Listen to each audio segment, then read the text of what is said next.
अस्सलाम वालेकुम dear students. इस लेक्चर में हम सीसी 2018 के एग्जाम रिपोर्ट को अंडरस्टैंड करेंगे, जो कि उसमें ऐसे के जो स्टूडेंट्स की परफॉर्मेंस थी उसके बेस पे है। रिपोर्ट में कहता है एग्जामिनर के candidates were at their best in topics involving critical and subjective approach. Critical और सब्जेक्टिव अप्रोच जिन टॉपिक्स में है, जो कि आप जिसमें पर्सनल ओपिनियन अपना दे सकते हैं। कोई ऐसे टॉपिक जैसे इसमें मेंशन किए democracy in Pakistan, hopes and hurdles.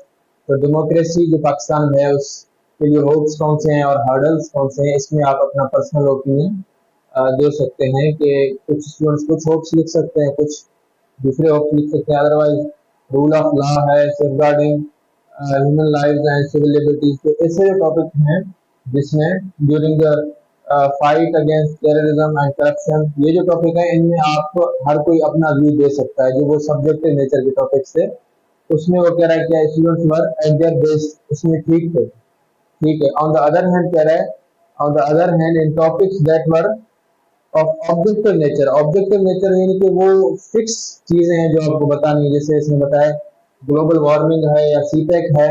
अब ग्लोबल वार्मिंग के रिलेटेड जो फैक्ट्स हैं, एविडेंस हैं, तो वो वही है। उसमें आपकी पर्सनल ओपिनियन इतना मैटर नहीं करता, क्योंकि वो एक फिक्स चीजें हैं जो आपने उसको बतानी है। ग्लोबल वार्मिंग, सीपेक, तो उसमें क्या कह रहा है, reliance on claimed knowledge and dull monotony and repetition of stereotypical information was observe.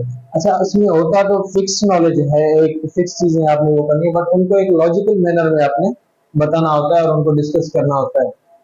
ऐसे नहीं जो याद की हैं चीजें वो आप वहां पे सिर्फ पुट करके आ गए, उनको एक लॉजिकल आर्डर में और एक टेक्निकल वे में आपने उनको बताना है। तो वो कह रहा है कि क्लेम्ड नॉलेज जो आपने रटा हुआ था वो आप लिख के आ गए। ठीक है।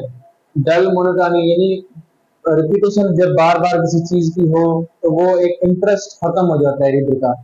पढ़ने के टाइम उसका इंटरेस्ट खत्म हो जाता है, उसका हार्ट फील हो कि उसको, तो वो जो चीज है वो उसको फील हुई। Then monotony and repetition of stereotypical information was observed. तकरीबन बच्चों ने वो सेम इंफॉर्मेशन जो है ना वो सारा लिख के आ गए। थोड़ा उसमें जो है वो मॉडिफिकेशन या उसमें क्रिएटिविटी या क्रिटिकल थिंकिंग वो कम थी। A significant number of candidates did not have a clear sense of the essential of a comprehensive essay। तो काफी जो ज्यादा मेजोरिटी थी स्टूडेंट्स की, उनको ये पता ही नहीं था कि जो है क्या होता है। Candidates did not have a clear sense of the essentials of a comprehensive essay। comprehensive essay क्या होता है, ठीक है, उसके डिफरेंट एस्पेक्ट जो डिस्कस करने हैं वो लैक कर रहा था स्कूल में। which differentiate an essay from other forms of writing। तो एक कॉम्प्रहेंसिव क्या ऐसे क्या होता है जो बाकी जो राइटर्स हैं, बाकी राइटिंग्स हैं जो इनफॉर्मल राइटिंग्स हैं उनसे एक जो फॉर्मल राइटिंग जो कि ऐसे है उसको कैसे डिफरेंशिएट करता है। तो काफी स्टूडेंट्स को ये भी नहीं था पता। Candidates must know about the quality of standard essay required in C exam. जो कॉम्पिटेटिव एग्जाम में स्टैंडर्ड एक ऐसे का रिक्वायर्ड है, वो जो है उसको आपने ऑप्ट करना है, एडॉप्ट करना है। ठीक है। वो कौन सा स्टैंडर्ड है, वो डिफरेंट रिपोर्ट्स में उन्होंने बताया। जो एक शॉर्ट जो है पैराग्राफ था सिलेबस के रिलेटेड, जो कि सिलेबस वाले सेक्शन में उन्होंने दिया था, जो हमने डिस्कस भी किया, वहां से आपने ऑब्जर्व करना है। उसके बाद वो जो एग्जामिनर हमें क्वेश्चन पेपर देता है सीएसएस का, तो उसके हेडर जो है या टॉप ऑफ दैट पेपर, वहां पे भी लिखा हुआ है कि आपने क्या क्या चीजें करनी है।